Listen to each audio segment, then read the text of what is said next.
been a while. No podcasts on Monday or Tuesday, but today, different story out there, kids. Hey, welcome to the Off Base Podcast. A podcast carefully crafted to remind you to suck a fat one if you think you're the only one. I'm your host. I'm the Rocky Mountain no-name Jackass. It is a grand total of 17 fucking degrees out in Aurora, Colorado. Feels a lot colder, but even though there's no wind. And it's 8:05 in the a.m. on Wednesday, January 26, 2022. What the fuck is going on, man? I've had a really, really cool couple of days here.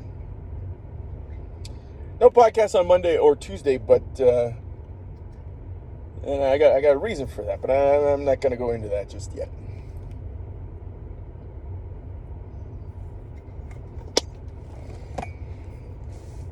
My wife's favorite part of the podcast.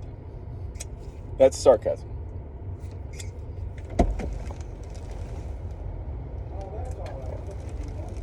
All right. The ceremonial spit is underway. My hands are smelling like some kind of gas or rubber. I don't know. I did just clean my windshield here. Stopped at a gas station to pick up some coffee today. I'm not starting it straight from the kids' school. For some reason, I was like, I'm feeling good. I'm feeling really good out there, people. Things are happening. Number one is my sleep schedule, which I'm so happy about. I am getting such better sleep these days. Going to sleep at the same time every night. I'm not getting out of bed. We're getting to bed around 8:39, and I'm getting up around 4:35. So I'm getting 7.5 hours every night, and it's really great. My diet's going well. Stepson and I started phase 3 of our body transformation. So for about the next 4 months, we have moved on from phase 2. Phase 2 was the find your max phase. Phase 3 is the sculpt your fucking ass phase. So what we're doing is, depending on the day, we're working out 3 days a week now. We're doing a pull day, a push day, and a leg day. And Monday, this past Monday, was pull day. Tomorrow's going to be push day. I'll talk about that tomorrow. But on pull day, we are focusing on the back, the shoulders, and the biceps. And also the abdominal region. So we start off doing deadlifts for the back, and then we go to the shoulders, back and hamstrings, so back of the body. Then we move on to shoulders by doing shoulder shrugs. We're pulling up. Then we do barbell curls over the machine that fucking locks your elbows. Oh my God, I love that. Gets such a pump on the buys. And then we do 3 sets of abs. Then we go back to the back doing chin-ups and pull-ups. And then we move back to the shoulders doing lateral raises. So we're pulling up. It's so funny. The shoulders are a very interesting body part. As I was putting together our workout scheme, there are certain exercises that are in a pulling motion that are good for the shoulders. And then there's exercises that are in a push motion that are good for the shoulders. And no other body part, at least that I can tell, is good like that. Well, maybe, no. As far as I can tell, that's the way it goes. And then we finish off with dumbbell curls, leaning against a wall. So again, your elbows are locked in place on the wall. And you're curling there. So that was our pull day, and it just fucking felt fantastic the next day, because we weren't working our entire bodies and we weren't pushing it to the max. So when we were in phase 2 and I was doing that, oh my God, I wake up the next day fucking exhausted. A good exhausted, not a bad exhausted, but just, absolutely exhausted. But now we're on phase 3, focusing on specific muscle groups. Well, we didn't do bench press on Monday because that's a push exercise, and we didn't do squats, which is also a push/leg exercise. So the entire body didn't get hammered. And plus, we weren't going, to the max, to our maximum weight that we could actually throw up on all those exercises. So our bodies didn't get hammered. Just certain muscle groups got that pump. And I'm getting really excited for this phase. So what we'll do is we'll do pull, push, legs 2 weeks in a row. And then and then on the third week, every third week, we're doing these fitness tests, which I did with him last week, which are pretty awesome. And we're also throwing in a Murph, or modified Murph, which is a CrossFit workout. So we do the CrossFit workout, then we do Sean T's Asylum Fit test, which is awesome.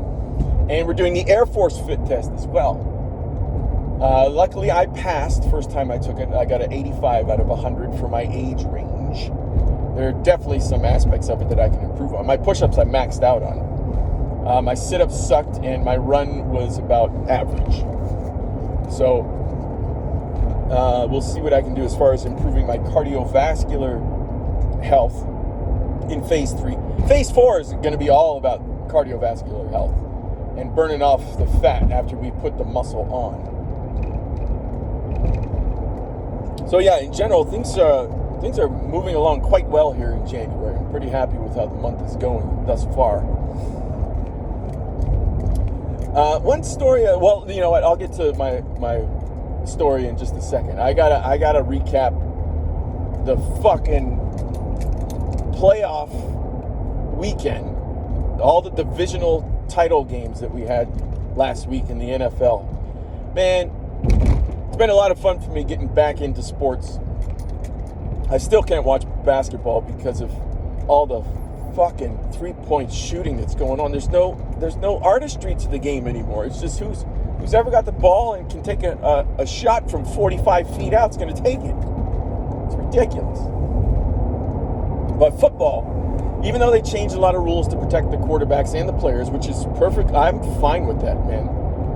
All that's doing, is extending the average career for an NFL player. I mean, what did it used to be, like 4 or 5 years? If they got an injury, that's it. So now, I don't know what the actual stats are, but I would guess that average career now for an NFL player might be going up to 6, 7, 8 years now, which is great, because we get to see more of these guys. We get to see them play more often. And as much as I enjoyed the smash mouth football back when we were growing up, I was getting injuries all the time in football. My worst one was a groin injury. Oh my God. And then I got some kind of neck stinger because of the hardest hitting motherfucker in our school, Harry Carpenter. Holy shit, that dude could hit. He was like 6'5", but skinny as a rail. But holy hell, I never wanted to go up against him in practice. But whenever I see him round the corner, I would turn it up and try to hit him as hard as I could. Well, if your fundamentals or your form isn't strong, then you might get hurt. Oh man, if Harry would have put on 50, 60 pounds, he might have had a career, because he and there was another guy on my team went by the name of Eric Hicks. I don't know if you've heard of him, but Eric was also like 6'5", 6'6", and skinny as a rail. Well, when Eric went to college, Eric put on 50, 60, 70 pounds and ended up playing for the Kansas City Chiefs. So to get to the games, speaking of the Chiefs, to get back to the games, that fucking Kansas City Buffalo game was phenomenal. And I talked to my father about it yesterday. He even said, he was like, that was the Super Bowl right there. And it really was. It was just back and forth. Unfortunately, we didn't get to see the defenses step up, because as the old adage goes, defense wins championships. But I think it was Tony Romo, he called it. He said, who's ever got the ball last is the one who's going to win this game. And fucking 13 seconds left. Buffalo's got the lead. Oh my God. How in the world? Tyreek Hill That little fucker, man. That dude can juke and jive like no other. So yeah, Kansas City, Buffalo. I feel bad. My oldest brother, is an enormous Buffalo Bills fan. He's been a fan for the Bills, God, almost 40 years now. Huge Andre Reed fan when Andre broke into the league.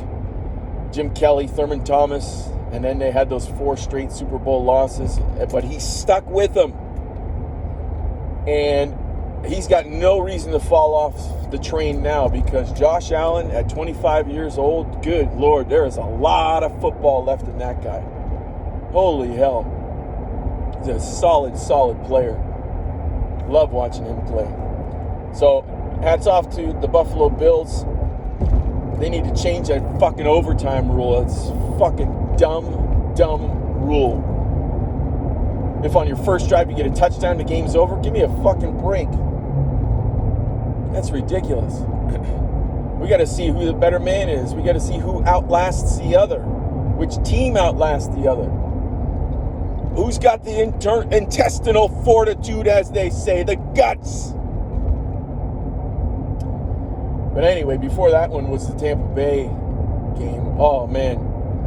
They're down at halftime, and I forget who was. I think it was Collinsworth who said that Tom Brady's going to go in the locker room and say, I got a bedtime story for you guys.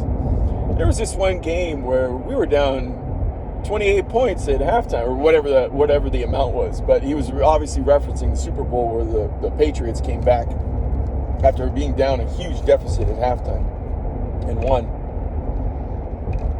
And I forget what the actual turnover was in the game, but in the third quarter, who the fuck did they play? Now I can't even remember who they played. It was Tampa Bay versus... Oh, Jesus Christ, I can't even remember the Rams. Yeah, Matthew Stafford. So, some turnover happened in the beginning of the third quarter, and I said to my wife, I said, all right, now it's time for Tom Brady to do what he does best. And she said, well, what's that? Like all smart-assy. And I turned to her and I said, win. And holy fuck, what a comeback, man. That fucker did his job. And it was up to the defense. And the defense, they fucking blew it. They blew it. Oh, man. All 4 divisional games decided by a field goal. That was some of the best football that I've watched in a long time. Especially coming off, last week with all the blowouts. I mean, the guys who got here this past weekend, I mean, they just dominated their opponents. These games weren't even close. I feel bad for Aaron Rodgers. The Green Bay was actually my pick to get to the Super Bowl. But of the remaining teams, I got to say, just going back to what I said before about defense, fucking Rams, man. Oh, Jesus. Brady, almost every snap, he only had like 2-3 seconds to get a pass off. That pass rush of the Rams is pretty goddamn impressive. So of the 4 that are left, I'm taking the Rams. As good as Mahomes looked, and Tyreek Hill, taking the Rams. San Francisco, I don't think they're going to last, man. I don't think they're going to do it. It's going to be the Rams. Calling it. All right, so let's switch gears here, because this is where I would normally get off the highway when I was taking the highway before we got fucking slammed with $1.5 grand worth of tolls. Fucking assholes. Don't get me started. All right. Well, I'm getting hungry too, as per usual. Go back and have my 4 eggs, my keto coffee to start it off, and then just keep chowing protein and fat. I was pretty impressed with myself when we were at the gym on Monday. You know, in phase 2, we had been going to the CrossFit room at the gym. But now that we're moving on to, more isolated body parts, we're actually going into the weight room. And in the CrossFit room, there's no mirrors. But in the weight room, there's mirrors everywhere. So I'm just checking myself out the whole time. I'm like, damn, I'm looking pretty good. I was probably the second most cut guy who was there. So I was feeling pretty jacked about myself. So there you go, me sucking my own dick there. Let's not start sucking each other's dicks quite yet. What movie? That's right, Harvey Keitel, Pulp Fiction, The Wolf. So here's the story. My son, 8-year-old, he's got a birthday coming up, by the way. He's turning 9. This little son of a bitch, holy shit, I am extraordinarily impressed with him because I didn't teach him this. And if he had teachers at school who taught him this, my hat comes off to you people. We went upstairs last night to practice his times tables. He passed his times 4 test, now he's on to his times 5s. And he's got a little timer in his bathroom for brushing his teeth. It's a 30-second timer. It's an hourglass. Well, now it's a 30-second glass with an Eiffel Tower next to it. My wife picked it up when she and I went to Paris, so I got him that. So he flips it over, 2, 3, 4 times when he's brushing his teeth. 4 times if I'm watching him. Probably 2 times if I'm not watching him. So Ben, if you ever listen to this podcast, little man, make sure you do 4 times. But he's only 8 years old, and he will not be listening to this podcast because when they asked me to upload it to YouTube, they asked if it's suitable for young kids, and I say no. So he won't be watching this till he's a little bit older. But I took his timer out of the bathroom to time him when I was doing his flashcards with him. So we're doing the times 5s, and it's 0 times 5 up to 12 times 5. So it's 13 problems. And I gave him one flip of the 30-second glass and then a second flip. So he had a minute to do 13 problems. And the first time that we did it, and I had reviewed with him like his times 3s and his times 4s and did a little bit of times 9s, and then we finished with, as well as the times 5s, and we finished with a timed test to see if he could get all 13 in under a minute.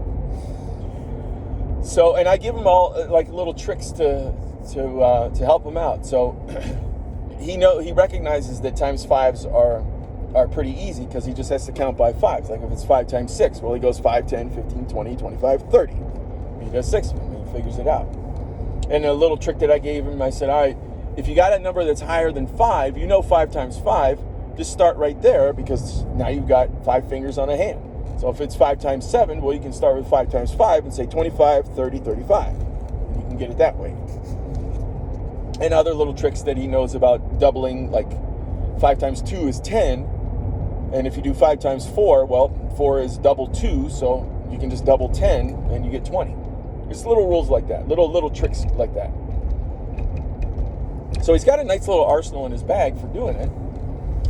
And I flipped it over, and he did all the ones that he could easily recognize just by looking at them, like 5 times 0, and times 1, 2, 10, 11, which is also easy, and a couple other ones. And he's left with always the ones that trip kids up, which are 6, 7, 8, and 9. And he was on his second 30 seconds to get those last 4.